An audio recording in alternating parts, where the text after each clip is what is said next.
Salam sehat, salam perubahan. Bertemu lagi dengan saya, Intan Nilam, di channel Hodari Podcast Rakyat. Oke, kali ini akan kedatangan tamu ya kita di channel Hodari Podcast, yaitu ada Mas Roni. Beliau ini adalah founder dari Awana Digital, yang mana perusahaan yang bergerak di bidang jasa ekspor impor, dan beliau ini merupakan anak muda yang menginspirasi kita tentunya. Baik, langsung saja ke Cak Hodari. Ini gimana nih, Cak? Channel Hodari Podcast digeruduk anak muda seperti Mas Roni ini. Kayaknya ada yang beda ya di sini ya. Gimana ini, Cak? Iya, memang Hodari Podcast biasanya kan mengutamakan berita-berita faktual, berita-berita yang bagus begitu kan. Tapi kali ini nampaknya ada anak muda yang punya kontribusi besar lah. Ya, kalau di luar sana banyak yang cari pekerjaan, bahkan ada 5.000 orang yang cari pekerjaan, bahkan ada yang mau di PHK dan sebagainya. Betul. Itu justru anak muda ini membuka lapangan pekerjaan. Nah, ini yang mana nih? Ayo kita tanyakan ini. Gimana Mas Roni membangun apa namanya logistik ekspor ini sehingga bisa sukses sekarang ini? Eh, saya ngebangunnya mulai dari awal sebenarnya. Jadi saya mulai itu dari 2022. Waktu itu saya sebenarnya bukan di logistik, Cak. Tapi saya bergeraknya di bidang IT, website, Cak. Website. Nah, setelah itu saya ngikuti pelatihan ekspor. Nah, setelah ikuti pelatihan ekspor, ternyata di situ yang dibutuhkan itu adalah website. Nah, kebetulan di saya. Ya udah deh sinkron jadinya, Cak. Kebetulan setelah itu saya pelajari lagi tentang ekspor dan dibutuhkannya itu adalah pengiriman. Oh, pengiriman. Makanya dari awal dari legalitas sampai branding sama pengiriman. Itu loh, Sa. Jadi pokoknya semuanya itu dimulai dengan belajar pelan-pelan. Saya dari ini. Pokoknya nyampainya sekarang di logistik. Sa. Oh, begitu. Gitu. Tapi kan omsetnya kan sudah terasa dong sekarang. Betul. Kira-kira ini curhatan kira-kira berapa ini ya? Ini kan biar saya juga tahu gitu loh, maksudnya omsetnya kan biar anak-anak muda sekarang biar tidak fokus cari pekerjaan, habis kuliah, terus cari pekerjaan sana sini begitu kan, tidak kunjung mendapatkan. Justru ini kan membuka lapangan pekerjaan. Kira-kira berapa omset? Omset ya. Saya nggak Iya. bisa nyebutin nominal, Iya. tapi setidaknya 3 digit lah. Wah, ini potensi loh. Nanti channel dari podcast ini kalah ya. Aduh. Tapi menarik ya, anak Iya. muda bisa membuka lapangan pekerjaan. Nah, kira-kira karyawan berapa sih? Karyawan itu kita ada banyak tim di beberapa bidang. Kalau di total semua ada sekitar 15. 15. 15. Jadi kalau 15 ini kan bisa ngurusi soal legalitas, soal macam-macam gitu kan Betul. ya. Iya. Tapi kan tupoksi atau dari apa namanya dari Mas Roni ini membangun ini memang dari apa namanya dari sendiri atau dari orang lain? Iya, saya bangunnya dari sendiri. Oh, dari sendiri. Jadi saya pelajari mulai dari legalitas, gimana cara ngurus bea cukai, ngurus PT-nya, bikin NIB-nya, semuanya di ini. Baru saya limpahkan ke tim pelan-pelan. Ini caranya kayak gini. Oh, berarti disupport nanti ya? Betul, gitu. Kemudian setelah itu di bagian branding saya juga urusin sendiri awal-awalnya. Setelah itu baru kita hire tim. Begini cara-caranya. Udah berarti udah jadi nih untuk yang branding. Setelah itu kita lanjut ke logistik. Oh iya. Sama saya pelajari dulu awal-awal kita ekspor sendiri gitu. Pada akhirnya kita udah tahu di mana benang merahnya. Nah, baru kita bikin tim logistik. Nah, sekarang jadilah yang namanya Awana. Awana itu ingin. Jadi Awana Digital, awalnya Awana Digital, Cak. Jadi ingin digital, makanya dari legalitas ke branding itu di Awana Digital. Setelah itu saya bikin Awana Logistik. Nah, jadi ingin logistik ke sini semuanya. Gitu. Sekarang sudah berapa perusahaan ini yang sudah bekerja sama? Untuk yang kerjasama ada sekitar 17 perusahaan. 17 perusahaan. Iya, Wah, ini kaya ini kalau sudah seperti ini. 17 perusahaan dihandle apa namanya perusahaannya Mas Roni. Terus kemudian kalau ngirimnya itu skala besar atau kecil? Kita ngirimnya ada FCL sama LCL. FCL itu yang full container. Kalau yang LCL itu yang less container. Jadi ada beberapa item yang kita gabungkan untuk untuk mencapai satu kontainer. Oh, Itu namanya betul. LCL.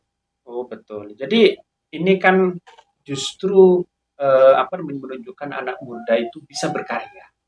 Ya, dan sekarang ini coba kita lihat banyak yang di PHK, banyak yang kemudian cari pekerjaan.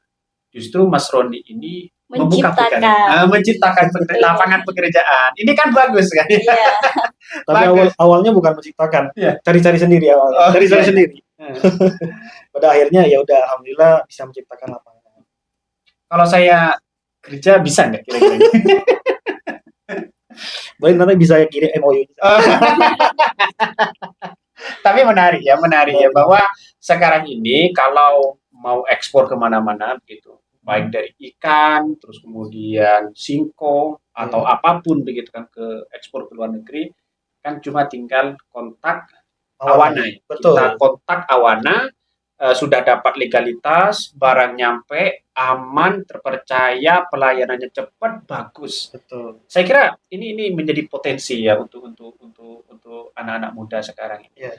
Bisa-bisa nanti membuka lapangan pekerjaan lagi nggak? Betul.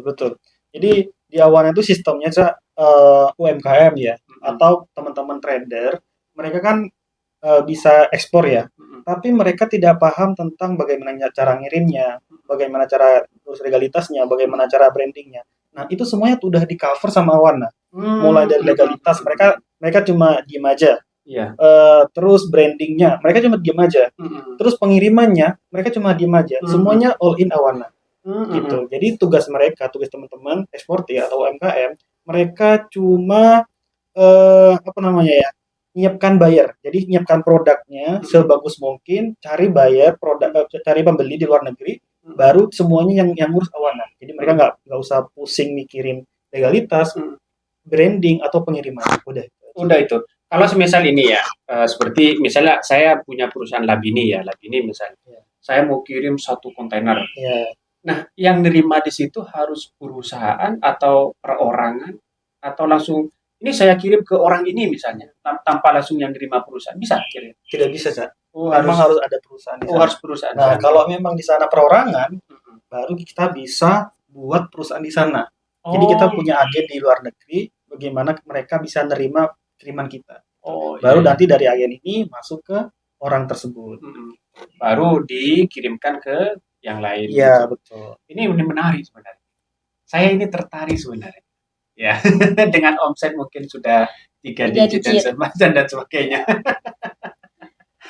Tapi peran anak muda itu sangat luar biasa ya. Peran anak muda itu sangat luar biasa dan sekarang ini justru seperti Mas Roni ini kan sudah punya background perusahaan Awana.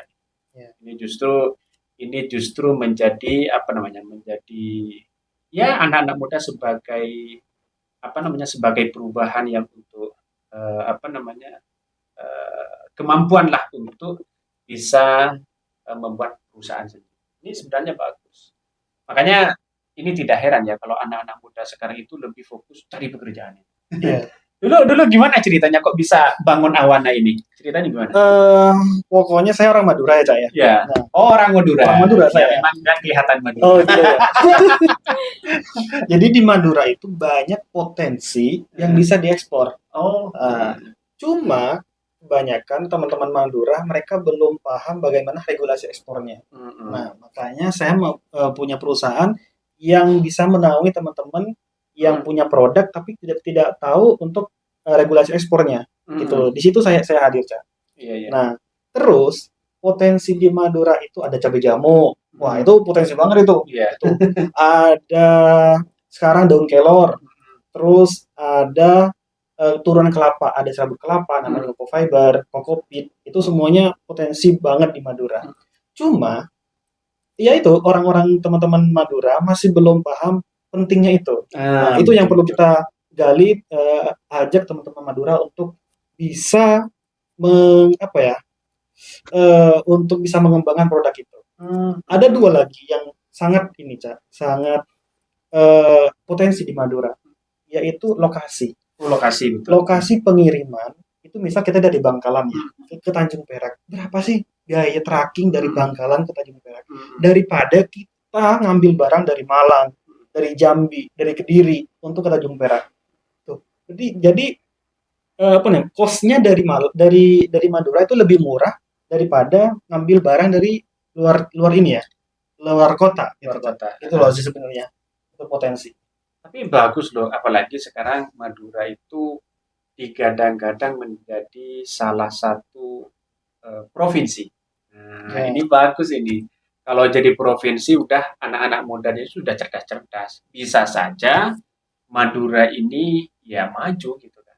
Baik dari ekspor, baik dari pemikiran anak-anak muda, kesuksesan anak-anak muda itu dimanfaatkan betul. Betul betul. Ini bagus untuk apa namanya untuk mewadahilah anak-anak muda itu biar semuanya itu baik dari apa namanya UMKM lokal misalnya kalau mau ekspor ya ini justru ini menjadi wadah Wadah, menjadi betul. wadah. Tapi sekarang ini kok nampaknya begitu ya. Nampaknya anak-anak muda sekarang ini malas mau buka usaha sendiri. Iya. Terus kemudian mau ya karena ini apa namanya perusahaan yang kemudian jangka panjangnya sangat sangat menarik ya dan omsetnya itu sangat banyak juga. Sangat menggiurkan. Terus nih Mas Roni, Ya. ada nggak sih saat Mas Roni itu merasa kayaknya down banget sampai mikir, oh kayaknya saya nggak bisa deh.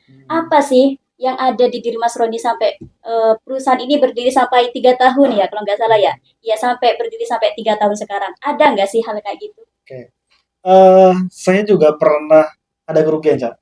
Saya pernah kena tipu sebesar ini dulu ya, waktu pertama kali itu saya kena tipu 120 juta. Wah, 120 juta. Iya. Nah, ini berbicara kerugian sekarang Iya, ya. ujian Kalau kerugian. yang disampaikan bicara suksesnya gitu, Iya. kerugiannya ya. Kerugian ini 120 juta. Kita nggak tahu ya, anak mahasiswa baru waktu itu semester 5, terus kerugian 120 juta. Wah, Gimana coba? Tapi saya percaya ketika saya sudah punya bendera yaitu Awana, saya percaya harus tetap menjalani perusahaan ini meski berdarah-darah. Karena kenapa? Orang-orang besar itu sebenarnya besar karena perusahaannya. karena Gitu. Najwa Shihab dengan narasi TV-nya. Cak Hodari dengan Hodari Podcast-nya. Dan di situ Roni Gunawan dengan Awananya. Awan, yo, keren ini. Ya, terus Betul. gimana? Bisa dikat? Ya, kerugian ini kan justru dapat dari mana uang 120 juta itu? Utang kah atau apa? Jadi 120 juta itu mulai dari trading saya, Cak. Trading ekspor. Setelah itu saya bikin websitenya juga. Pokoknya dari awal saya kumpulkan, terus untuk ngelola itu sampai akhirnya ya itu untuk modal diputar-putar. Pada waktu itu pas kena tipu 120 juta dengan transaksi sekitar 200 juta itu ya udah hangus aja gitu. Kena tipunya itu di mana? Kena tipunya itu di salah satu kota. Waktu itu saya beli barang, Iya. ternyata waktu transaksi saya transfernya ke orang lain. Oh, itu. ke orang lain. Iya, Bukan merekayasa nomor rekening ya, bukan maksudnya ini ada penipu misalnya merekayasa nomor rekeningnya enggak, tapi memang kesalahan. oh enggak, emang ada penipu. Memang penipu. Memang ada penipu. Itu Memang penipu. segitiga gitu. Dan saya nggak bisa ngeklaim itu karena yang punya barang juga apa ya kena tipu juga sebenarnya gitu. Jadi kita tipu apa ya segitiga namanya. Segitiga. Iya, itu. Simbiosis lah. Iya. Waduh. Setelah itu ya saya lagi untuk mengumpulkan yang kerugian itu. Alhamdulillah sampai sekarang kita jalan di Awana ada Awana Digital, Awana Logistik. Oh, keren. Berarti kalau ada kerugian seperti ini sudah ditanggung oleh Mas Roni. Terus kemudian kalau semisal ini kan saya mau ngirim, saya tidak punya logo apapun, tidak punya perusahaan apapun, tapi saya bisa mencetak baju misalnya sebanyak mungkin mau di ekspor, bekerja sama dengan perusahaan luar negeri misalnya. Bisa. Bisa. Legalitas, branding, sama pengirimannya, bea cukai, semua kita yang urus. Oh, semuanya. Sudah include semuanya ya? Sudah include. Enak ini ya? Iya. Enak. Jadi kita, ada kan teman-teman ekspor itu kadang mereka nggak tahu ada charge ketika kita telat ngembalikan kontainer Nah. atau kontainer telat loading ke kapal, itu ada charge-nya. Nah, Oh, makanya di situ peran Awana untuk memastikan kapal kontainer itu benar-benar nyampe kapal dengan selamat dan aman. oh, Gitu. iya, iya. Nih Cak, saya mau tanya, ada berita juga nih yang kemarin sempat viral juga ya terkait dengan reaksi Wamenaker yang sempat geram dengan adanya job fair kemarin yang Nah, sempat ramai di TikTok, di berbagai platform media, sampai-sampai ya Wamenaker ini bilang ingin memecat HRD-nya langsung terkait dengan adanya Wamenaker ini. Ini gimana tanggapan sampean Cak? Lah, ini kan yang sangat seru ya. Artinya pemerintah hari ini itu menurut saya pribadi agak lucu. Nah, kenapa kok dibuka lapangan pekerjaan sebanyak itu kalau hanya formalitas? Artinya kalau sudah ada orang yang ditentukan untuk bekerja di situ, ya ngapain kita banyak-banyak buat job fair sebanyak itu? Kan itu kan logikanya. Jadi saya kira ada kaitannya dengan Mas Roni tadi bahwa inilah anak muda itu harus mandiri menciptakan pekerjaan. Jangan lalu kemudian janji-janji kayak ini macam kalau kampanye kan biasanya janji macam-macam kan. 17 juta lapangan pekerjaan, 17 ini, 17 itu, hilirisasi macam-macam. Kan ini kan pada kenyataannya ya omon-omon begitu. Dan buktinya sekarang ada yang pingsan loh. Jadi orang yang mencari pekerjaan itu kurang Betul. lebih dari 5.000, terus kemudian ada yang ada yang sakit juga katanya, dan bahkan ini menurut saya pemerintah harus hadir. Tapi ya gimana lagi, karena tantangan global hari ini itu sangat luar biasa. Jadi bisa saja nanti 1 bulan ini ada PHK massal. 1 bulan ini. Kabarnya sih, tapi nggak tahu lagi. Karena sekarang itu pertarungan bisnis itu sangat luar biasa. Tapi pemerintah itu harus hadir. Pemerintah harus hadir dan sebagainya. Ya saya kira Wakil Menteri Wamenaker begitu. Saya kira sangat serius ya sekarang ini menangani ini semua. Tapi yang jelas seperti Mas Roni ini sudah menciptakan lapangan pekerjaan ya, walaupun sedikit demi sedikit. Tapi kalau ada 1.000 orang yang anak muda seperti Mas Roni, kalau buka lapangan pekerjaan misalnya 50 orang, nah itu sudah berapa gitu. Apalagi di Jawa Timur, ini apalagi Madura ini. Betul, betul. Ini menjadi potensi itu loh. Betul. Sangat bagus ya. Saya apresiasi luar biasa. Jadi saya kira lapangan pekerjaan ini sangat butuh sekali karena di negara-negara lain lapangan pekerjaan itu justru semakin semakin meningkat, di Indonesia juga semakin meningkat. Kalau ada PHK massal justru ini akan menambah beban kepada Presiden Prabowo. Ya bebannya di situ ya banyak orang yang nganggur. Ya kalau banyak orang yang nganggur, banyak yang kemiskinannya semakin bertambah, kesejahteraan sudah kurang. Terus kemudian di Indonesia sendiri, di negara kita sendiri begitu kan. Kalau lebih banyak pengangguran dibandingkan dengan kesejahteraannya, ya ini agak lucu juga. Makanya pemerintah itu harus hadir. Ya, makanya harus hadir perusahaan-perusahaan, terutama orang yang berinvestasi itu, ya seharusnya di Indonesia. Kenapa sekarang banyak yang enggan untuk berinvestasi di Indonesia? Karena ya itu tadi, terlalu banyak korupsinya. Di mana-mana korupsi. Kalau punya orang dalam ya. Punya orang dalam enak, terus kemudian ya tinggal kontak-kontak aja kalau punya orang dalam. Kira-kira seperti itu. Betul, betul. Tapi gimana untuk Mas Roni nanti buka lapangan pekerjaan berarti? Jadi gini ya, di Singapura itu negara kecil, tapi Singapura itu adalah 10 negara terbesar eksportir di dunia. Bayangkan dapat dari mana produknya? Ya itu. Nah, mereka dari Singapura dia tuh impor dari negara lain ya. Negara Terus lain. dikelola di Singapura, kemudian diekspor lagi. Iya. Nah, kalau di Indonesia itu produknya udah ini semua kan, udah ada semua. Udah ada. Cuma yang eksportirnya nggak ada. Oh. Nah, gitu. Jadi sebenarnya peran pemerintah itu bagaimana membenahi UMKM agar mereka bisa ekspor. Itu loh sih sebenarnya.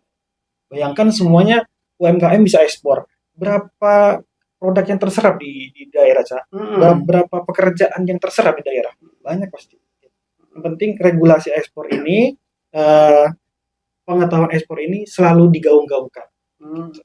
Jadi enak kalau pemerintah itu hadir mewadahi kepada apa namanya UMKM, Betul.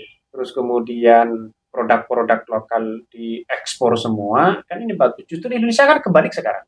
Terlalu banyak impor. Terlalu banyak impor. Ya, beras impor, yang kita pakai impor, semuanya impor. Malah Siritek kena korupsi besar-besaran.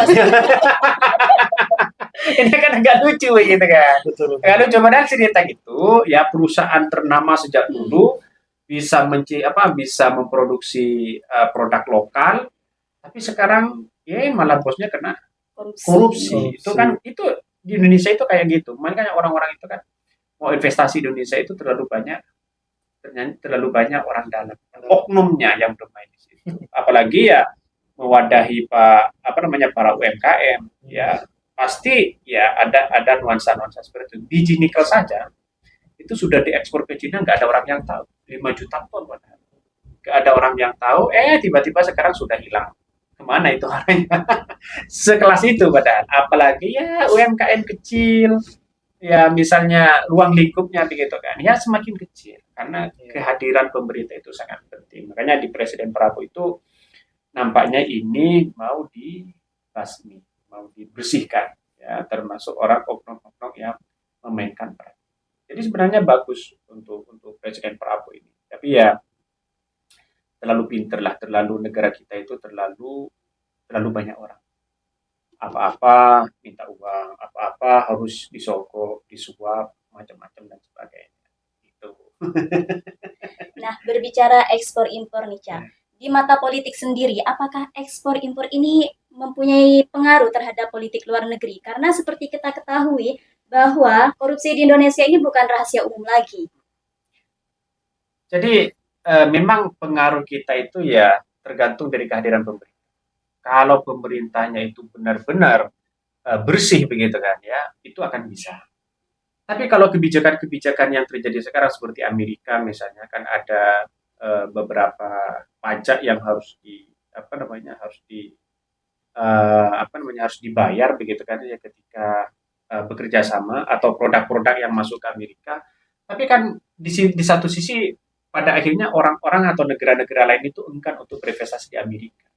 Begitu pula sebaliknya, kalau di Indonesia itu bukan karena pajaknya, tapi terlalu banyak orang-orang korupsinya.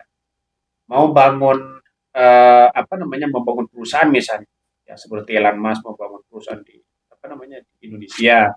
Nah, sebelum masuk Indonesia itu sudah ada kong kali kong sana sini. Kalau bangun ini harus yang jaga ini, yang mau investasi yang ini harus ini. Apalagi sekarang kan budayanya seperti itu.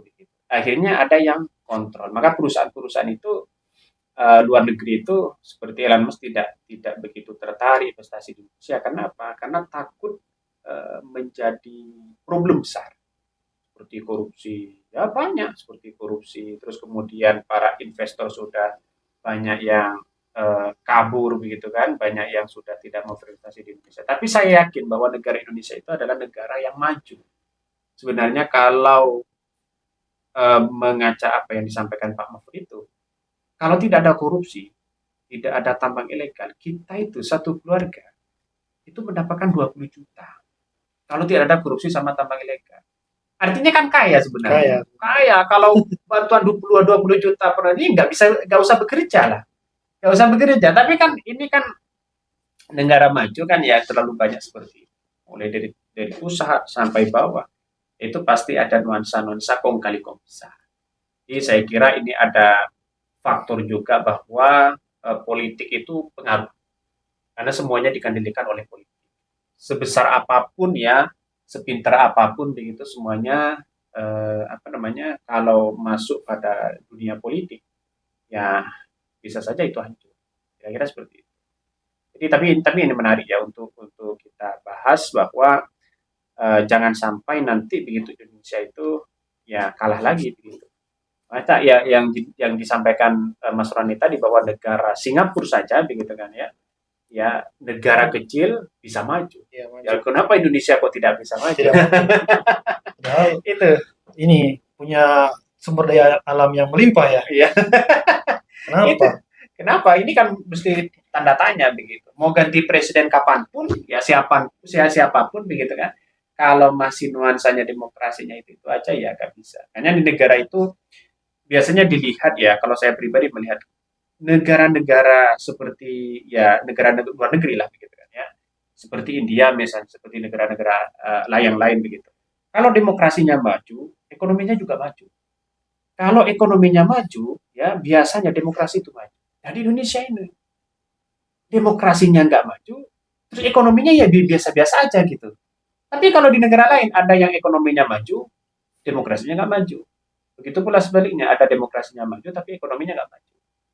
Jadi ini ada apa kok Indonesia seperti ini? Justru saya salut sama Mas Roni, bisa anak muda bisa mewadahi semuanya begitu kan ya, apalagi ya bisa menciptakan lapangan kerja. Itu saya kira apresiasi luar biasa. Oke. Oke, mungkin itu yang kami sampaikan ya, tonton terus di channel Hodari Podcast Rakyat ini. Seperti itulah kira-kira.